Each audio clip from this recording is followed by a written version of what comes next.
What about preseason? Herm, I know like you're not big on preseason. You never really had to play. You're Herman Moore. But there is players out there on this team that needs to show out, wide receivers and all across this roster. Tomorrow night, Lions preseason week 1. What are you specifically looking for? Former, a guy who's played and done this, a legend. What would you look for all the fans out there? I'm really going to be looking later in the game. Believe it or not, I mean, that's where the interesting part's going to take place is when they start to substitute in the depth of the team, because that's what they're trying to decide on who they're going to really keep. Those are the ones that you're going to see get the most playing time. Your starters are only going to be going through a series of reps based on pre-planned things. It's not about the success as much as it is about the grade. If they can pull them off, it's great. They're not going to do anything high risk. But you will get the other ones that will have to play out, and they're going to have to play at a whole different level and percentage. That's why you typically would see a lot of your starters come out and they're not playing with the other ones that know they got to put everything on the line and make the team. So you got a mixed bag of what to watch and what to look for. It's hard to grade these guys on assignment because we don't know what schemes they're in and what they're told to do during the game. And although we may see a certain defensive set, it does not mean that that's what their assignment is in the traditional sense. And those are things that I think we miss sometimes. So it's entertainment. I think it's a great way to go and get ready. I think it's the fun environment to bring people who haven't been to games.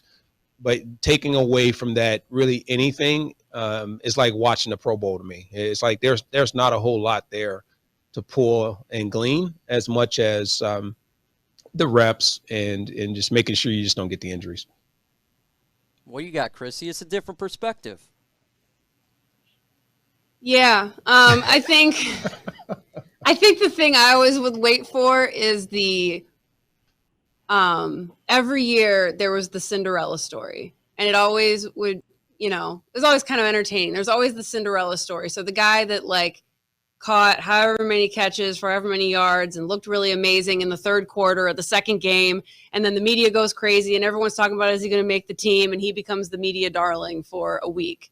So other than that, though, pretty much. I mean, you look at it and you see, you kind of watch and see, you wonder, okay, what's the technique look like? How are they, basically just how are they performing as individuals? Because the scheme and the game planning is just not there. So it's just kind of, I mean, let's be honest. When I was in the press box, it was, can this game get over fast enough? Right. I mean, you're just waiting for them to bring out the fresh stuff. Like, are you going to keep that popcorn? Or are you going to go pop me some more? Or whatever. Think of it like this. Especially the fourth game. I'll throw this out But thankfully, there's no fourth game anymore. Let's do this, right? And this is a question I would ask you. I'd ask everyone that's on tonight. What would you rather see? Just kind of a preseason game that has just this mixture of just really not knowing. And if you really don't know the game, you don't know the difference. Or would you like to see the competition battles when teams visit? And you see how the players perform in one-on-one against the opposing teams that are visiting.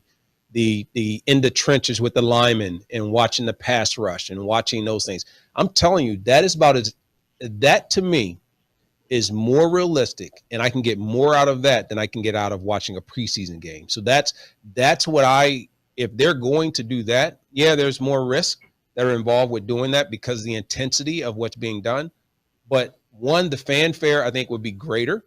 I think it gives them something to look forward to at a whole different, even if it's less, you're not filling and packing the stadium anyway. So if you can do it in a controlled way to where the fans can keep that being close to the field like they are at Allen Park and at the Alliance practice facility, it's standing room only, right? And I think that is what I would go down there all the time. If that's what they were showing me before I would hit a preseason game.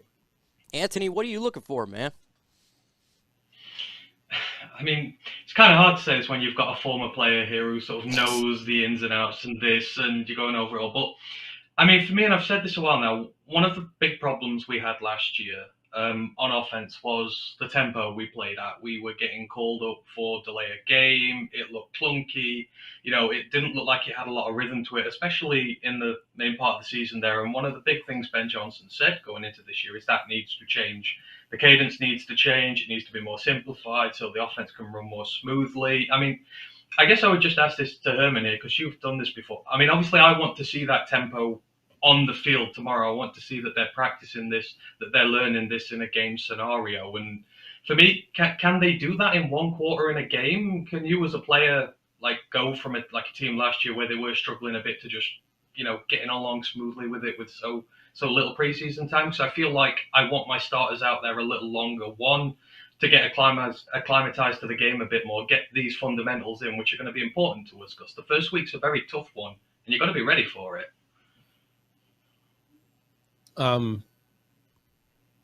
Very good points, and that's exactly what you're going to get out of preseason. The coaches are going to have scripted run of shows, and they're going to have scripted ways in which they want to dial up plays. They're going to have players playing in certain situations and those type of things that may arise, and or they know that they've already talked to sometimes with coaches. I don't know if they still share back and forth, but they did at some point. Coaches would communicate things that they would like to see in a preseason game, so their team would get ready for it, whether it's a fake punt or going for it on a fourth down or something like that, going for it in red zone. And I think the tempo, you hit the nail on the head. That's one of the things that we did rep a lot, and that was, if there was an opportunity for a no huddle, if there was an opportunity for a faster pace, we would even go out and say, we're just going to run the football, or we would go in and say, you know what, we're going to pass literally every single down. And we want to be a predictable offense. And the team knew we were going to throw every down. Could we beat that? As you would in a game situation when you're behind, right? So it's those are those situational ones. I said they are scripted. So you don't get really real play. Well, that's what I think is fascinating about preseason, is to a degree there is some interesting stuff about the preseason, Scenarios, but you can't know it from watching from the stands. Right. You have to actually know what they're doing. And if you did, like if they said, hey, everybody, we're about to just go no huddle just to test it, that would probably be interesting, especially to the diehard fan. But to just being sitting there in the stands, you don't know any different. And you might be like, wow, this is dumb. Like, why are they doing that? You know? And that's the point. And you don't have context to what they're doing. And it's, like I said, take it for what it is. It's preseason. I think the analyses and the things that are being done up to that point in terms of looking at draft picks, their progression through camp, doing your own due diligence and your homework and your research, and trying to figure out what you're seeing and then applying that to the preseason game, and how that how they will take that from one thing like practice that you've seen, and are they the same player in the game based on your analysis of them. That's when it becomes fun. I think a little bit more interactive and engaging for the fan. Maybe Hard Knocks will reveal some of that. What do you think? I don't know. Yeah, I'm jealous. Hard Knocks. Why? I wish I had the Hard Knock. No, I'm just kidding. What would your Hard Knocks personality be? Oh, I would have been quiet, very entertaining. You'd have been entertaining. I'm the guy that jokes a lot. In what sense? Like something would have been done to. I mean, I got not hazed. I don't want to use that word, but I got rookies they go after you quite a bit, and I didn't know when. I'm the one that doesn't know when to stop. Like, man, enough. I'm the one that just every day I got to come in with a joke. Every time I got to come out, something's missing. Every time you come out, I'm doing something, but not disruptive or distracting, but keep it light. What do you got, Rumble Man? What would you ask, Herm, Chrissy, you got the OGs on here about preseason? Yeah, kind of what kind of interactions are we like? I know you said about it. You spoke on it a few minutes ago. Which would we rather do? Be at a preseason game or be at a practice against another team? So, what are some of those nuances that you do see in the practice or just on the field with the coaches and the players, both defensively and offensively? Like, how are they communicating to these guys? Are they sugarcoating things, or are they getting in their face? Or, I mean, what kind of interactions were the coaches giving some of these players during this time? They're going to give them a lot of interaction. I won't say that even when we're watching television right now, there's a little bit, it seems a little more than what I would typically think would occur at practice in terms of the communication, the yelling and back and forth. But that is real. I mean, that's what happens at these practices. The time management, the sideline management, communication of players coming on the field and off the field, making sure you have the right set of players in based on the play call, based on the formation, based on the play set. All those things are important. You have those that are looking to see effort. You have those that are checking to see alignment of these players. So there's a lot of maintenance that is taking place, and there's a lot of granular things that are being observed. Also, as a player, they're getting you used to what does it mean to get up on game day? What does it mean to get ready for the bus? Which bus do you take over? How much time is in between the buses? And then when you get to the stadium, you have to prepare. Who can go out on the field early? Who needs to be there early? Who needs to get treatment before a game? Who needs to get stretched out a little bit more before a game?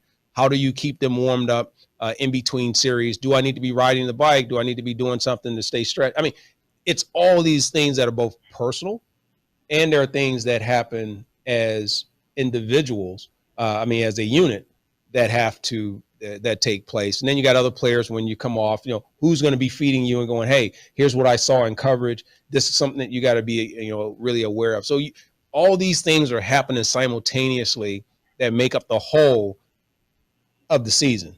And it's preseason, but that's why I say what we're seeing on the field and what's being broadcast, that's a piece of it, but that's not the whole factor that determines whether or not you have a successful program and you have a successful franchise for the season.